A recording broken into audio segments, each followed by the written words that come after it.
Hi hello ನಮಸ್ತೆ. ಹೋದ ವಿಡಿಯೋದಲ್ಲಿ ಜಿ ಕೆ ವಿಡಿಯೋ ಮಾಡಿದ್ದೆ ಹಾಗೂ KSRP ರೆಕ್ರೂಟ್ಮೆಂಟ್ ಅಂದರೆ ಒಂದು ಫಾಕ್ಸ್ ಸಂದೇಶ ಬಂದಿತ್ತಲ್ಲ ಅದ್ರ ಬಗ್ಗೆನೂ ಮಾಡಿದ್ದೀನಿ. ಏನಾದರೂ ಡೌಟ್ ಇದ್ದರೆ ನೋಡ್ಕೊಂಬನ್ನಿ. ಹಾಗೂ 25 GK ಕ್ವಶನ್ಸ್ ಮಾಡ್ತಾಯಿದ್ದೀನಿ. ಸೊ ಅದನ್ನು ನೋಡ್ಕೊಂಬನ್ನಿ.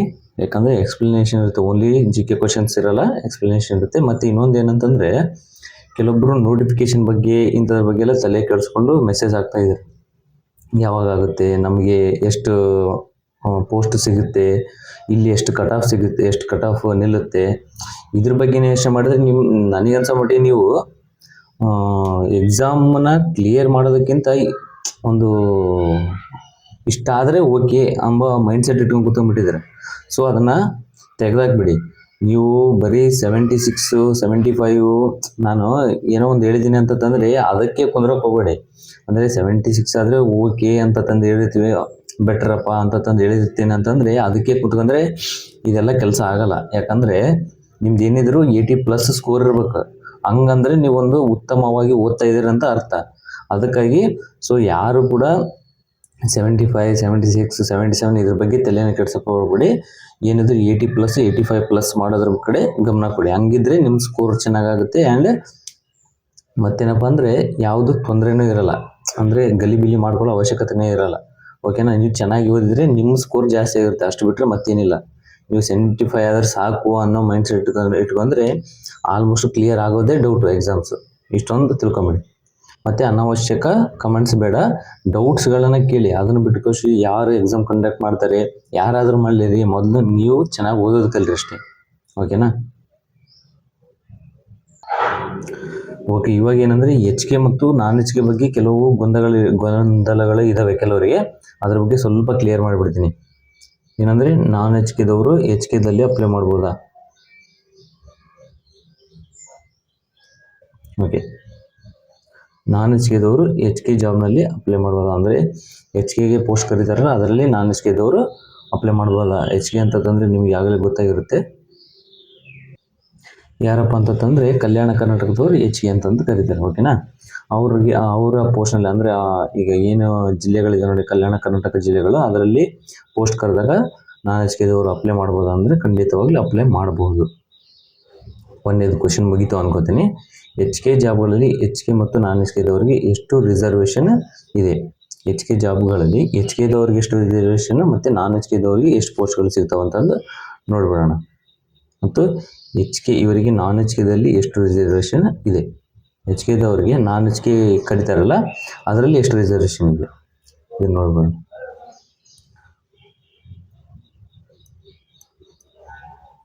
ಮೊದಲನೇದಾಗಿ HK ಕಲ್ಯಾಣ ಕರ್ನಾಟಕ ಪ್ರದೇಶದವರು ಆರ್ಟಿಕಲ್ 371 ಅಡಿಯಲ್ಲಿ ಮೀಸಲಾತಿ ಇದೆ. ಮೊದಲನೇದಾಗಿ ನಾನ್ HK ಪೋಸ್ಟುಗಳನ್ನು ನೋಡ್ಕೊಂಬರೋಣ. HK ಆಮೇಲೆ ನೋಡೋಣ. ಈಗ ನಾನ್ HK ಪೋಸ್ಟ್ ಕರೀತಾರೆ ಅಂತ ಇಟ್ಕೊಳ್ಳಿ, ಅದರಲ್ಲಿ ಕಲ್ಯಾಣ ಕರ್ನಾಟಕದವರು ಹಾಕ್ತಾರೆ, ಜಾಬ್ ಅಪ್ಲಿಕೇಶನ್ ಹಾಕ್ತಾರೆ. ಅವ್ರಿಗೆ ಎಷ್ಟು % ರಿಸರ್ವೇಷನ್ ಇದೆ ಅಂತಂದರೆ 8% ರಿಸರ್ವೇಷನ್ ಇದೆ. ಯಾವುದು? ನಾನ್ HK ಪೋಸ್ಟ್ ಕರೆದಾಗ.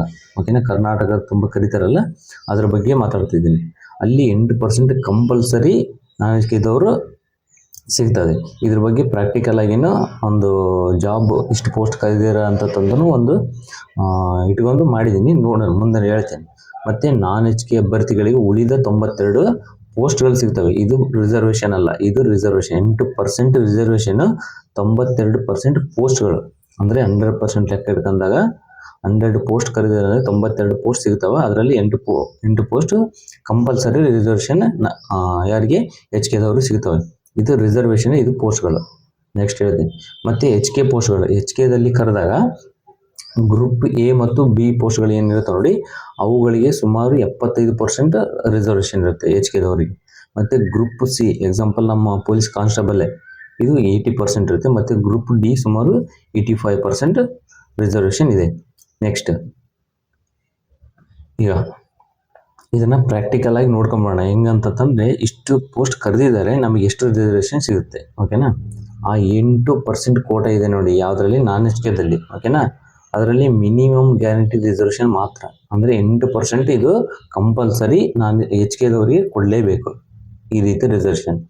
ಮೆರಿಟ್ನಲ್ಲಿ ಮಾರ್ಕ್ಸ್ ಹೆಚ್ಚು ಇದ್ದರೆ HK ಅಭ್ಯರ್ಥಿಗಳು ಓಪನ್ ಕಾಂಪಿಟೇಷನಲ್ಲಿ ಕೂಡ ಸೀಟ್ ಅಥವಾ ಜಾಬ್ ಪಡೆಯಬಹುದು. ಅಂದರೆ ಈಗ 8%ನಲ್ಲಿ ಎಕ್ಸಾಂಪಲ್ 100 ಪೋಸ್ಟ್ ಇಲ್ಲಿ ಹೇಳ್ತೀನಿ ನೋಡಿ, ಎಕ್ಸಾಂಪಲ್ 500 ನಾನ್ ಎಚ್ ಕೆ ಪೋಸ್ಟ್ಗಳನ್ನು ಕರೆದಿದ್ದಾರೆ ಅಂದ್ಕೊಳ್ಳೋಣ. ಓಕೆನಾ, ಅದರಲ್ಲಿ 8% ಇವರಿಗೆ ಎಚ್ ಕೆ ಇದ್ದವ್ರಿಗೆ ಕೊಡ್ಬೋದು. ಇನ್ನೂ 92% ಲೆಕ್ಕದಲ್ಲೇ ಇಟ್ಕೊಳ್ಳೋಣ.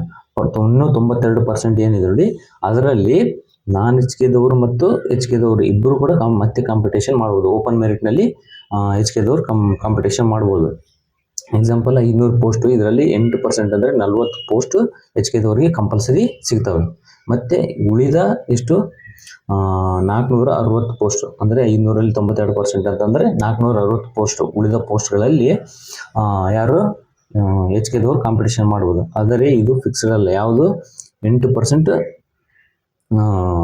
ಅದು ಫಿಕ್ಸ್ ಅಲ್ಲ. ಇಷ್ಟೇ ಆದ್ರೇ ಆಯಿತು, ಎಚ್ ಕೆದವರು ಮುಗೀತು ಅಂತ ಏನಿಲ್ಲ. ಉಳಿದ 92% ಪೋಸ್ಟ್ಗಳು ಏನಿರ್ತಾರೆ, 460 ಪೋಸ್ಟ್ಗಳಲ್ಲೂ ಅವರು ಕಾಂಪಿಟೇಷನ್ ಮಾಡ್ಬೋದು. ಎಚ್ ಕೆ ಅಭ್ಯರ್ಥಿಗಳು ತುಂಬ ಚೆನ್ನಾಗಿ ಮಾರ್ಕ್ಸ್ ತಂದರೆ ರಿಸರ್ವ್ಡ್ ಎಚ್ ಕೆ ಕೋಟ 40 ಪೋಸ್ಟ್ಗಳು ಮತ್ತು ಓಪನ್ ಮೆರಿಟ್ನಲ್ಲೂ ಇನ್ನೂ 25 ಪೋಸ್ಟ್ಗಳನ್ನು ಪಡೆಯಬಹುದು. 25 ಅಂದರೆ 25 ಅಲ್ಲ, ನಾನು ಎಕ್ಸಾಂಪಲ್ ಹೇಳ್ತಿದ್ದೀನಿ. 25, 30, 40 ನಿಮ್ಮ ಮಾರ್ಕ್ಸ್ ಮೇಲೆ ಇನ್ನೂ ಹೆಚ್ಚಿಗೆ ಪಡಿಬೋದು. ಇದು ಅರ್ಥ ಆಯಿತು ಅಂತ ಅನ್ಕೋತೀನಿ. ನಾನು ಎಚ್ ಕೆದಲ್ಲಿ ನೋಡೋಣ. ಇನ್ನು 500 ಪೋಸ್ಟ್ ಎಚ್ ಕೆ ಪ್ರದೇಶದಲ್ಲಿ ಕರೆದಿದ್ದಾರೆ ಅಂತ ಅನ್ಕೊಳ್ಳೋಣ. ನಮ್ಮ ಕಲ್ಯಾಣ ಕರ್ನಾಟಕದಲ್ಲಿ ಕರೆದಿದ್ದಾರೆ ಅಂತ ಅನ್ಕೊಳ್ಳೋಣ. ಅದರಲ್ಲಿ 80% ಯಾವುದು ಗ್ರೂಪ್ ಸಿ ಬಗ್ಗೆ ಮಾತಾಡ್ತಿದ್ದೀನಿ ನಾನು. ಗ್ರೂಪ್ ಸಿ, ಓಕೆನಾ. ಗ್ರೂಪ್ ಸಿನಲ್ಲಿ 80% ರಿಸರ್ವೇಷನ್ ಇದೆ. ಉಳಿದ ಎ ಮತ್ತು ಬಿ ಸಿ ಅದರಲ್ಲಿ ಈ 75% ಗ್ರೂಪ್ ಎ ಮತ್ತು ಬಿ ನಲ್ಲಿ. ಓಕೆನಾ. 80% ಗ್ರೂಪ್ ಸಿ ನಲ್ಲಿ ಇದೆ ಅಂದರೆ ನಾನ್ ಎಚ್ ಕೆ ಓಪನ್ ಮೆರಿಟ್ನಲ್ಲಿ 20%. ಅಂದರೆ 20% ಅಂತಂದರೆ ಇದು ರಿಸರ್ವೇಷನ್ ಅಲ್ಲ, ಉಳಿದ ಪೋಸ್ಟ್ಗಳು. 80% ರಿಸರ್ವೇಷನ್ ಕಂಪಲ್ಸರಿ ನಮಗೆ. ಯಾರು ಎಚ್ ಕೆ ಕಲ್ಯಾಣ ಕರ್ನಾಟಕದವ್ರಿಗೆ 500 ಪೋಸ್ಟ್ ಕರೆದಿದ್ದಾರೆ ಅಂತ ನೋಡೋಣ. ಅದರಲ್ಲಿ 80% ಅಂದರೆ 400 ಪೋಸ್ಟ್ಗಳು ಎಚ್ ಕೆ ಅಭ್ಯರ್ಥಿಗಳಿಗೆ ಕಂಪಲ್ಸರಿ ಕೊಡಲೇಬೇಕು. ಓಕೆನಾ. ಇನ್ನು 500ರಲ್ಲಿ 20% ಅಂದರೆ 100 ಪೋಸ್ಟ್ಗಳು ನಾನ್ ಎಚ್ ಕೆ ಅಥವಾ ಓಪನ್ ಕಾಂಪಿಟೇಷನ್. ಅದರಲ್ಲಿ ಎಚ್ ಕೆದವರನ್ನು ಬರ್ಬೋದು, ನಾನ್ ಎಚ್ ಕೆದವರನ್ನು ಬರ್ಬೋದು. ಓಕೆನಾ. ಇದು ಒಂದು. ಎಚ್ ಕೆ ಅಭ್ಯರ್ಥಿಗಳಲ್ಲಿ ಕೆಲವರು ತುಂಬ ಹೈ ಮಾರ್ಕ್ಸ್ ತಂದರೆ ಓಪನ್ 100 ಪೋಸ್ಟ್ಗಳಲ್ಲೂ ಕೆಲವು ಸೆಲೆಕ್ಟ್ ಆಗಬಹುದು. ಎಚ್ ಕೆ ಸೆಲೆಕ್ಟೆಡ್ 430 ಅಥವಾ 450 ಕೂಡ ಆಗ್ಬೋದು. ನಾನ್ ಎಚ್ ಕೆದವರು 50ರಿಂದ 70 ಆಗ್ಬೋದು. ಒಂದು ವೇಳೆ ಇಲ್ಲಪ್ಪ 400 ಪೋಸ್ಟ್ಗೆ ಇವರು ಅಷ್ಟೊಂದು ಸ್ಕೋರ್ ಆಗಲಿಲ್ಲ, 400 ಪೋಸ್ಟ್ ಸಿಕ್ಕು, ಉಳಿದ ನಾನ್ ಎಚ್ ಕೆ ಏನಿದೆ ನೋಡಿ, ಅಂದರೆ ಉಳಿದ ಕಾಂಪಿಟೇಷನ್ನಲ್ಲಿ ನಾನ್ ಎಚ್ ಕೆ ಅಭ್ಯರ್ಥಿಗಳು ಹೈ ಸ್ಕೋರ್ ಮಾಡಿದ್ದಾರೆ ಅಂತಂದರೆ 100 ಪೋಸ್ಟ್ ಅವರಿಗೆ ಸಿಗ್ತವೆ. ಆಲ್ಮೋಸ್ಟ್ ಹೇಳ್ತೀನಿ ಕೇಳಿ, ಇದರಲ್ಲಿ 100 ಪೋಸ್ಟ್ ಅಂದರೆ ಎಕ್ಸಾಂಪಲ್ 500 ಪೋಸ್ಟ್ ಕರೆದಿದ್ದಾರೆ ಅಂದರೆ ನಮ್ಮ 400 ಪೋಸ್ಟ್ಗಳು ಏನಿರ್ತಾವೆ ನೋಡಿ, ಅವು ಎಚ್ ಕೆದವರಿಗೆ. ಮತ್ತು ಇನ್ನೂ ಉಳಿದ 100 ಪೋಸ್ಟ್ಗಳು ಏನಿರ್ತಾವೆ ನೋಡಿ, ಅವರು ಯಾರಿಗೆ ಸಿಗೋಕ್ಕೆ ಚಾನ್ಸ್ ಸಿಗ್ತಾವೆ ಅಂತಂದರೆ ಮೇಯ್ನಾಗಿ ನಾನ್ ಎಚ್ ಕೆದವ್ರಿಗೆ ಸಿಗ್ತವೆ. ಅದು ಹೇಗಂತ ಹೇಳ್ಬಿಡ್ತೀನಿ ನೋಡಿ. ಈ ಒಂದು 500 ಪೋಸ್ಟ್ ಕರೆದಿದ್ದಾರೆ, ಎಕ್ಸಾಂಪಲ್ 100 ಪೋಸ್ಟೇ ಕರೆದಿದ್ದಾರೆ ಅಂತ ಇಟ್ಕೊಳ್ಳೋಣ. ಇದರಲ್ಲಿ ನಮ್ಮ ಸೆಲೆಕ್ಷನ್ ಹೇಗಿರುತ್ತೆ ಅಂತಂದು ನಿಮ್ಗೆ ಆಗಲೇ ಗೊತ್ತಾಗಿರುತ್ತೆ. ಪರ್ಸೆಂಟೇಜ್ ಮೇಲೆ ಸೆಲೆಕ್ಷನ್. ಜನರಲ್ ಕ್ಯಾಟಗರಿನಲ್ಲಿ ಏನೇನು ಬರ್ತವೆ ನೋಡಿ, ಎಕ್ಸಾಂಪಲ್ 100 ಪೋಸ್ಟ್ಗಳಲ್ಲಿ 20 ಪೋಸ್ಟ್ಗಳು ಜನರಲ್ ಕ್ಯಾಟಗರಿ ಅಂತ ಇಟ್ಕೊಂಬಿಡಿ. 20 ಪೋಸ್ಟ್ಗಳು ಜನರಲ್ ಕ್ಯಾಟಗರಿ ಅಂತ 20 ಅಥವಾ 25 ಇಟ್ಕೊಂಡ್ರೆ, ಜನರಲ್ ಕ್ಯಾಟಗರಿಯಲ್ಲಿ 25 ಅಂತಂದರೆ ಅದು ಪರ್ಸೆಂಟೇಜ್ ಆಗಲೇ ಎಲ್ಲಿಗೆ ಬಂದ್ಬಿಟ್ಟಿರುತ್ತೆ ಅಂತಂದರೆ 80 ಬಂದ್ಬಿಟ್ಟಿರುತ್ತೆ. 80 ಅಥವಾ 82 ಬಂದ್ಬಿಟ್ಟಿರುತ್ತೆ. ಮತ್ತು ಕ್ಯಾಟಗರಿ ವೈಸ್ ಡಿವೈಡ್ ಮಾಡಿದ್ಮೇಲೆ 75 ಈ ರೀತಿ ಬರುತ್ತೆ.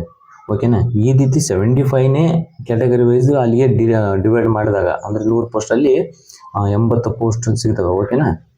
80 ಪೋಸ್ಟ್ ಸಿಗ್ತಾವೆ ನಮಗೆ, ಯಾರಿಗೆ ಎಚ್ ಕೆದವ್ರಿಗೆ. ಈ 80 ಪೋಸ್ಟ್ನಲ್ಲಿ 75ಕ್ಕೆ ಬಂದು ನಿಂತ್ಕೊಂಡ್ಬಿಟ್ಟಿದೆ ಅಂತ ಇಟ್ಕೊಳ್ಳಿ.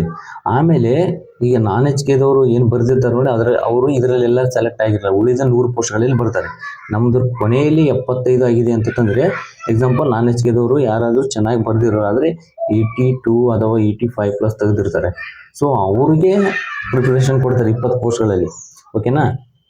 ಈ ನಾನ್ ಎಚ್ ಕೆದವರು ಏನು ಬರೆದಿರ್ತಾರೆ ನೋಡಿ, 82, 85 ತೆಗೆದವರು, ಅವರು ಕೂಡ ಮತ್ತು 20 ಪೋಸ್ಟ್ಲಿಂದ ಸೆಲೆಕ್ಷನ್ ಮಾಡ್ಕೊತ ಬಂದ ಮೇಲೆ ಕೊನೆಯಲ್ಲಿ ಏನಾದರೂ 70 ಹಿಂಗೆ 72 ಈ ರೀತಿ ಬಂದಾಗ, ಒಂದು ವೇಳೆ ಅಲ್ಲಿ ಏನಾದರೂ ನಮ್ಮ ಎಚ್ ಕೆದವರು ಜಾಸ್ತಿ ತೆಗೆದಿತ್ತಪ್ಪ ಅಂದರೆ ಅಲ್ಲಿ ಸಿಗೋ ಚಾನ್ಸ್ ಇರುತ್ತೆ. ಇಲ್ಲಾಂದರೆ ಆಲ್ಮೋಸ್ಟ್ ನಾನ್ ಎಚ್ ಕೆದವ್ರು ಸಿಗ್ತವೆ. ಇಷ್ಟು ಮಾಹಿತಿ ಅನುಕೂಲ ಆಗಿದೆ ಅಂತ ಅನ್ಕೋತೀನಿ. ಹಾಗೆ ನಮ್ಮ ಟೆಲಿಗ್ರಾಮ್ ಚಾನಲ್ನ ಜಾಯ್ನ್ ಆಗಿ, ಕೆಳಗಡೆ ಡಿಸ್ಕ್ರಿಪ್ಷನಲ್ಲಿ ಲಿಂಕ್ ಹಾಕಿರ್ತೀನಿ. Thank you.